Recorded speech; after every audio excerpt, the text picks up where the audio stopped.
10 खूबसूरत इमारत और उनके बारे में दिलचस्प हक़ाइक़ के साथ हाजिर हैं आपकी खिदमत में। बिस्मिल्लाहिर्रहमानिर्रहीम। तुर्की में मौजूद ये इमारत हाया सूफिया, जो कि आज के दौर में एक मस्जिद के तौर पर काम कर रही है, लेकिन ये हमेशा से मस्जिद नहीं थी।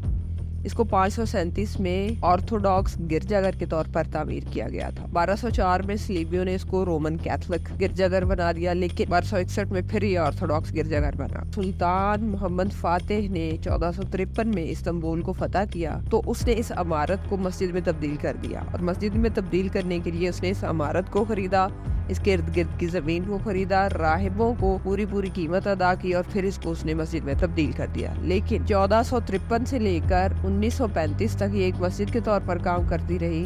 जब 1935 में तुर्की पर पाबंदियां लगी तो इसको म्यूजियम की शक्ल दे दी गई, इसको म्यूजियम बना दिया गया। इसकी एक खुसूसियत ये भी है कि इस्तांबुल में सबसे खूबसूरत और सबसे बड़ा बाथ हाउस जो है वो हाया सूफिया के अंदर है, जो कि अभी भी हुरम सुल्तान के हमाम के नाम से जाना जाता है। और जब 1935 में इसको म्यूजियम में तब्दील किया गया तो बाद में 2020 में इसको दोबारा मस्जिद का दर्जा दिया गया। और इसके बारे में एक और मशहूर दिलचस्प अजीब बात यह है कि इसका जो नाम है वो खुदा की हिकमत रखा गया है, जो इब्रानी जुबान से है। फिर इस इमारत में एक खुफिया रास्ता मौजूद है, इमारत के अंदर से बाहर तक आने के लिए इस्तेमाल किया जाता था, और ये सिर्फ शाही खानदान के इस्तेमाल में था। और फिर उसमें एक रौनक देने वाला दरवाजा, जी हाँ, उसमें एक रौनक देने वाला दरवाजा मौजूद है, जिसको खोलने के लिए खास किस्म की चाबी दरकार होती थी, जो सिर्फ और सिर्फ सुल्तान के पास होती थी। इमारत में एक आवाज देने वाला सुतून है, उसको हल्का सा जब थपथपाते हैं तो उसके अंदर से आवाज निकलती है।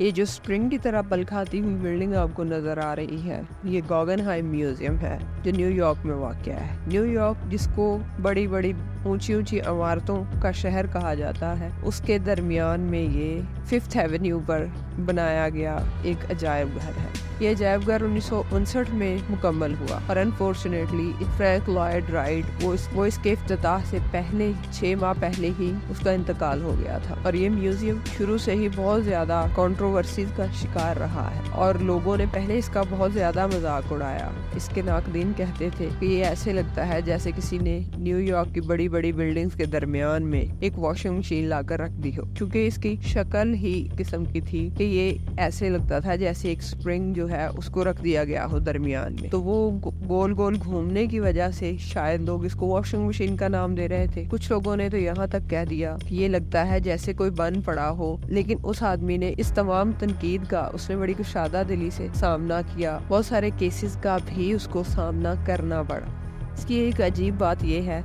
कि इसके अंदर कोई सीढ़ियाँ नहीं है। इसको चढ़ने के लिए जो इसकी रैंप बनाई गई है, नीचे से ग्राउंड से ऊपर तक बिल्कुल इसी तरह बल खाती हुई ऊपर पहुंच जाती है। कंस्ट्रक्शन के दौरान बहुत सारा शोर होता है, ट्रैफिक होती है, जिसकी वजह से लोग जो है उसके इर्द गिर्द रहने वाले लोग वो डिस्टर्ब होते हैं। तो ये थी गॉगनहाइम म्यूजियम के बारे में कुछ दिलचस्प बातें।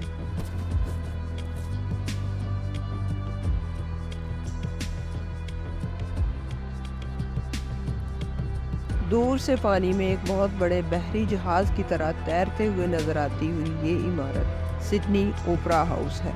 देखने वालों को अक्सर ये महसूस होता है कि ये एक बहरी जहाज है जो अपने बादबान खोले समंदर में तैर रहा है, मगर ये सिडनी ओपरा हाउस एक multi venue performing arts centre है, जो कि ऑस्ट्रेलिया का सबसे मशहूर सयाहती मुकाम है। 1957 में जब एक बैनुल अक़वामी डिज़ाइन का मुकाबला मुनक़द किया गया तो किसी ने ये नहीं सोचा था कि इस मुकाबले के फातिह का बनाया गया डिज़ाइन और उस पर बनाई गई इमारत एक ऐसी शक्ल इख्तियार कर लेगी कि वो ऑस्ट्रेलिया की पहचान बन जाएगी। और 1957 में इस तरह की हर तरह जांच पड़ताल करने के बाद इसको अप्रूव कर दिया गया। इसके लिए ख़ास तौर पर फंड्स रखे गए, और दिलचस्प बात ये है कि वो फंड्स ओपरा हाउसेस में जो लॉटरी के टिकट्स वगैरह बेचे जाते थे उससे होने वाली कलेक्शन से रखे गए। इसीलिए इस ओपरा हाउस की तामीर में बहुत सारे मसाइल का सामना करना पड़ा, क्योंकि इसका डिज़ाइन ऐसा था कि जिसको मुकम्मल करने के लिए बहुत ज़्यादा रकम की ज़रूरत थी। इसी वजह से कभी सियासी दबाव की वजह से और कभी अखराजात के पूरे ना होने की वजह से इसकी तामीर को रोक दिया गया। जब इसकी तामीर को रोका गया तो बहुत से आर्किटेक्ट जो कि उस वक्त ऑस्ट्रेलिया में काम कर रहे थे और जिनकी नजरें इस प्रोजेक्ट पर लगी हुई थी, उनमें बेचैनी पैदा हुई। लेकिन फिर इसको 1973 में मुकम्मल कर लिया गया और 20 अक्टूबर 1973 को क्वीन एलिज़ाबेथ ने इसका इफ्तिताह किया। इस इमारत की खुसूसी बात ही ये है कि इसकी छत पर सफ़ेद रंग के बादबान नुमा पोल लगाए गए हैं जो कि शानदार नज़ारा पैदा करते हैं। इस इमारत में मुख्तलिफ किस्म के परफॉर्मेंस वेन्यूज शामिल हैं। इसके 2 बड़े हॉल हैं। एक हॉल में 2600 से ज़्यादा सीटें लगी हुई हैं और दूसरा हॉल निस्बतन छोटा है, उसमें 1500 से ज़्यादा लोगों के बैठने की गुंजाइश मौजूद। सिडनी ओपेरा हाउस ऑस्ट्रेलिया की न सिर्फ पहचान है बल्कि ये वो मकाम है जहाँ पर ऑस्ट्रेलिया में सबसे ज़्यादा तस्वीरें बनाई जाती हैं। ताजमहल को दुनिया में मोहब्बत की अलामत के तौर पर जाना जाता है। ये मूलिया दौरे हुकूमत में इस्लामी तर्ज तामीर का अजीम शाहकार। इसकी तामीर के पीछे शाहजहां का अपनी प्यारी बीवी मुमताज़ महल से लगाव बताया जाता है। मुमताज़ महल जो कि 1631 में उसकी वफात हुई और 1632 में ताजमहल की तामीर का आगाज़ किया गया। ताजमहल पहले इब्तदाई तौर पर सिर्फ एक मकबरे के तौर पर तैयार किया जा रहा था, लेकिन बाद में इसके नक्शे में तब्दीली की गई और इसमें मस्जिद और गेस्ट हाउस का इजाफा किया गया। मस्जिद और गेस्ट हाउस के इजाफे के साथ साथ इसके इर्द गिर्द बाग के लिए भी जगह मुख्तस की गई। ये 42 एकड़ के रकबे पर मुहित है और इसके बारे में दिलचस्प बात यह है कि इसको जिस तरफ से भी देखें ये बिल्कुल एक किस्म की इमारत नजर आती है। इसका रंग सारे दिन में तब्दील होता रहता है। जैसे जैसे सूरज की शुआएं तब्दील होती हैं उसी तरह ताजमहल का रंग भी तब्दील होता जाता है। ताजमहल के चारों मीनार वो थोड़े थोड़े टेढ़े बनाए गए हैं, इसलिए कि अगर कभी जल्जला आए तो ये मकबरे के ऊपर ना गिर सके। इस तरह ताजमहल के बारे में बहुत सारी अजीब सी कहानियां भी मशहूर हैं। एक उनमें से ये है कि ताजमहल बनाने वाले सारे मजदूरों के हाथ बादशाह शाहजहां ने कटवा दिए थे ताकि वो इस किस्म का शाहकार दोबारा तामीर ना कर सके। लेकिन ये बात बिल्कुल गलत है। तारीख की किताबों में लिखा है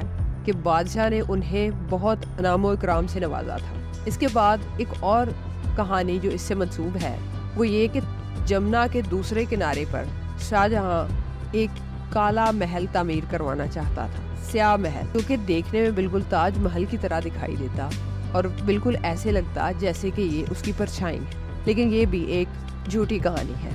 ताजमहल इंडिया की आगरा की पहचान है। ताजमहल दुनिया के अजायबात में से एक अजूबा है। ताजमहल को मुख्तलिफ किस्म के पत्थरों से मुज़य्यन किया गया। ताजमहल पर जो खत्ताती की गई है उसमें इस बात को मलहूज़ खातिर रखा गया है कि नीचे से ऊपर देखने वालों को उसमें जरा सा भी फर्क महसूस नहीं हो। नीचे अल्फाज छोटे लिखे गए हैं जबकि ऊपर जो अल्फाज लिखे हैं वो जरा बड़े लिखे गए हैं।